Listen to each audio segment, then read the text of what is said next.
Bismillahirrahmanirrahim. Assalamu alaikum. This is Amna Gul from the Department of Journalism and Mass Communication. We're back with the course Communication Skills for Media, bearing the code GMC 232. It's our 10th lecture today, and the topic is persuasive speech. Nowadays, people are using persuasive speech throughout the time. For example, when a child wants something from his or her parents, they will automatically use a persuasive speech. And when a friend would like to invite their friends to go out, they'll also use a persuasive speech. Therefore, persuasive speech does not necessarily direct towards the politicians or public speakers or academicians or other business people. It can be used by anyone in any time, in any capacity, be it their professional dealings, be it their personal dealings, be it their mediated dealings, for example, through social media. This is one of the reasons why we should analyze the concept and method of persuasive speech. Obviously, we'll be discussing persuasive speech. Persuasive speech is part of the area about persuasion. That's the reason why persuasive speech is important, and we need to give attention to the persuasive speech, knowing the advantages and disadvantages, and how it is applied not only into our class but also into our daily lives. Persuasion actually begins with the Greeks, who emphasized rhetoric as the highest standard for a successful politician. All trials were held in front of the assembly, and both the prosecution and the defense rested, as they often do today, on the persuasiveness of the speaker. Rhetoric was the ability to find the available means of persuasion in any instance. The Greek philosopher Aristotle listed 4 reasons why one should learn the art of persuasion. The first reason being that truth and justice are perfect. Thus, if a case loses, it is the fault of the speaker. This is very true even for today. We come across many instances where truth does not win. It is not about truth not being fair enough or not being good enough. It is actually about the qualities of the speaker who is presenting that truth. Secondly, persuasion, or the art of persuasion, is an excellent tool for teaching. We all teach in different capacities. Do not just consider the university teachers, but as an elder brother or as an elder sister, you are teaching to your younger siblings or other people around you. Same is the case for parents. Same is the case for example, an administrative officer who is teaching his younger officer. So it happens all around us. If you had a business, or for example, when you go into the media industry, what happens? You are a new reporter, so the senior reporters tend to teach you. Thus, persuasion is the art of teaching. Then is excellent tool for teaching rather. Then the third point, a good rhetorician needs to know how to argue both sides to understand the whole problem and all the options. Yes, for someone to be an excellent speaker or a persuasive speaker, all they need to know is they need to know both sides of the argument and then understand it accordingly, and then they can weigh the options. Finally, the art of persuasion is the best way ever to defend oneself. We come across so many opportunities in our life where we have to defend ourselves or defend our perspective. For that matter, we should know and we need to learn the art of persuasion. Having said that, we would move forward to what persuasive speech actually is. Persuasive speech is one of the 3 most daily used speeches. The other 2 types are an informative speech and the other one is a special occasion speech. Persuasive speech is used when presenters decide to convince their presentation or ideas to their listeners. Yes, the main motive or the aim of persuasive speech is to convince the listeners. Their goal is to convince or persuade people to believe in a certain point of view. Advertisements is one example of persuasive speech. The sellers have a goal to convince buyers to buy their product. We also use persuasive speech in debates and legal proceedings. Let's move to a little broader terminology. Persuasion, as we know, is an umbrella term of influence. Persuasion can attempt to influence a person's beliefs, attitudes, intentions, motivations, or even behaviors. In businesses, persuasion is a process aimed at changing a person's or a group's attitude towards some event, idea, object, product, or even towards another person by using written or spoken words or visual tools to convey information, feelings, or reasoning, or a combination of all. Thus, persuasion is also an often used tool in the pursuit of personal gain, such as election campaigning, or giving a sales pitch, or in trial advocacy. Persuasion can also be interpreted as using one's personal or positional resources to change people's behaviors or attitudes. But is persuasion ethical? Persuasion itself has got a negative connotation. Most people, when they hear this word, they'll directly think that people are trying to change their perspectives and beliefs into their beliefs. However, this is not always true. Persuasive speech can be ethical in a way that the speaker itself seeks to gather and analyze all angles of an idea. Moreover, the speaker will present their ideas in a way that helps people understand why their point of view is correct. Finally, the speaker will also provide a solution to the problem addressed. So it is not about persuasion being negative, it is about the methods taken for it and why persuasion is being used. If it is fair persuasion, obviously there is nothing wrong with it. But if they try to be manipulative, obviously then things go the other way. Moving towards the differences in persuasive speech and persuasive writing, there are three main differences between persuasive writing and persuasive speech. Firstly, the persuasive speech factor, there is the use of body language and also the speaker's voice to get the attention of the audience and the good environment to give the speech. While in persuasive writing, the factor is the writer should use good argument, logical reason, and make the readers agree with the thoughts through different research. So both are persuasion, but in speech, body language and voice and other things carry their own weightage. They mean a difference. And in persuasive writing, it is more about argument or reasoning. Secondly, in persuasive speech, audience attention is very important because it is the audience who has to explore the answer from the speaker. The audience should be convinced by their own perspectives and reasons. It is not according to speaker reasons.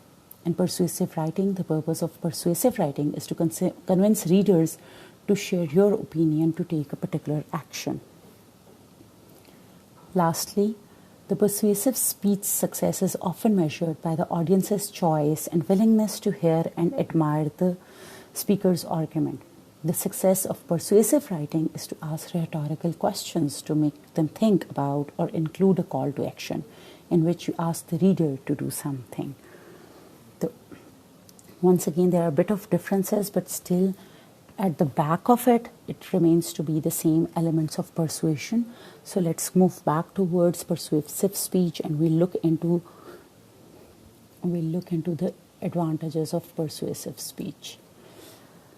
Okay, the first advantage, it changes the opinion and provides more knowledge about a particular field, because persuasive is meant to convince, it is meant to influence, so it usually does change opinions. Secondly, it provides good feelings to the audience if the speech correlates with the necessity of that certain place. It gives positive hope for solving existing problems.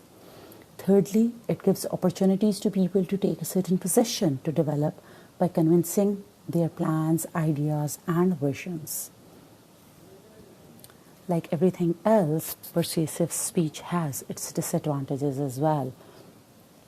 It can offer false and fake interest by changing their perspective, leading into the untruth knowledge. Yes, as I said earlier when we were discussing the ethics, it can be false and misleading. That is dependent on the one using it. So it is up to their ethical standards how they go for it.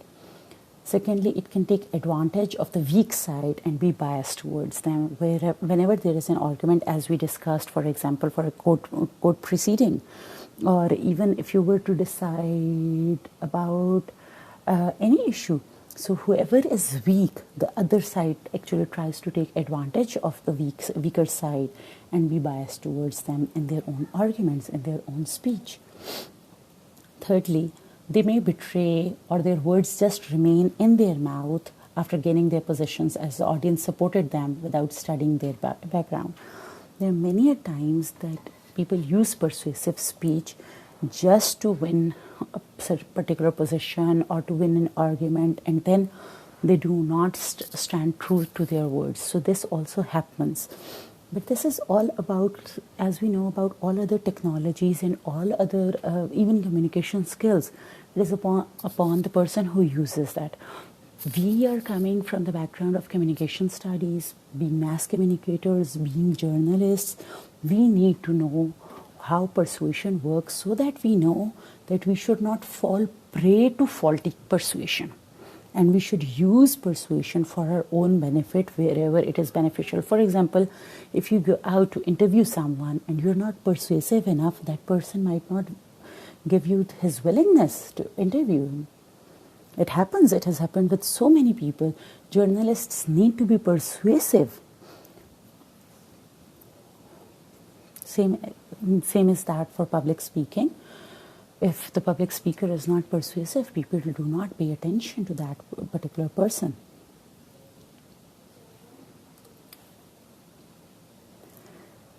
Okay, now we'll move towards the techniques of persuasive speech. So the techniques of persuasion, there can be many, but I'll discuss a few most prominent ones. The first one is ethos. Your materials and your resources should be trustworthy and convince people you are right. Also, in this respect, your way of speaking also should engage the audience. This is one of the techniques of persuasive speech.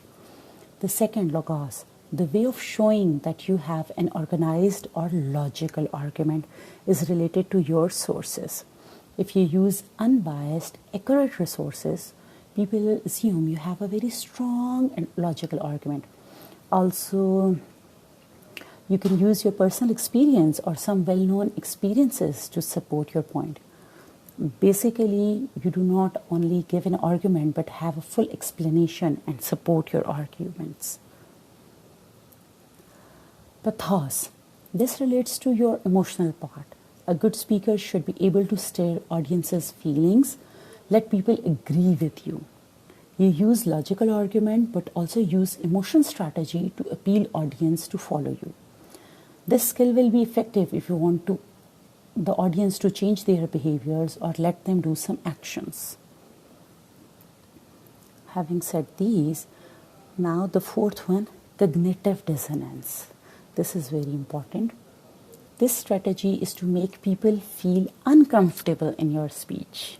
Yes, once again. Cognitive dissonance is the strategy to make people feel uncomfortable in your speech.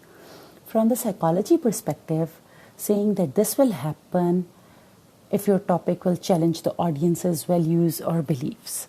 There are times people tend to challenge the audience's values and beliefs, and thus cognitive dissonance occurs. Then, positive and negative motivation. It is a strategy to convince people that the good side of your speech and bad consequences of not accepting it. Like you give them positive motivation to accept your perspective, and then you give them negative motivation for not accepting your perspective. So you play good and bad at the same time. Finally, the last one, appeals to need. Your speech can relate to the audience's needs. There are several needs that human beings have, for example, social needs, safety needs, self-esteem needs, self-actualization needs, and psychological needs.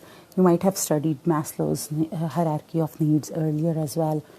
So just relate one of those needs in your speech that on the basis of the kind of audience you have, and it will be very, very effective.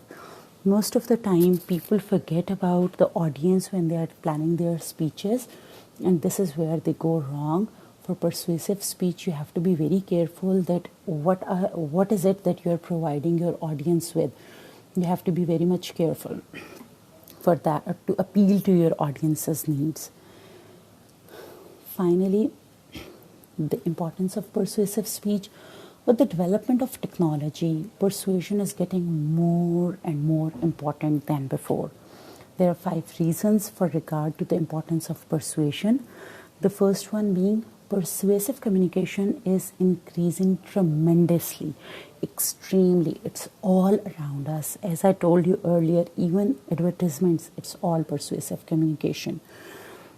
Public relations is persuasive communication. Like everything around you, it's getting more and more, it's using more and more of persuasive communication. So the amount of persuasive communication all around you is increasing tremendously. Secondly, persuasive information spreads very quickly. If you, for example, persuade someone for anything, they tend to persuade another one, and there is a snowball effect to it, or it spreads very, very quickly in different circles. For example,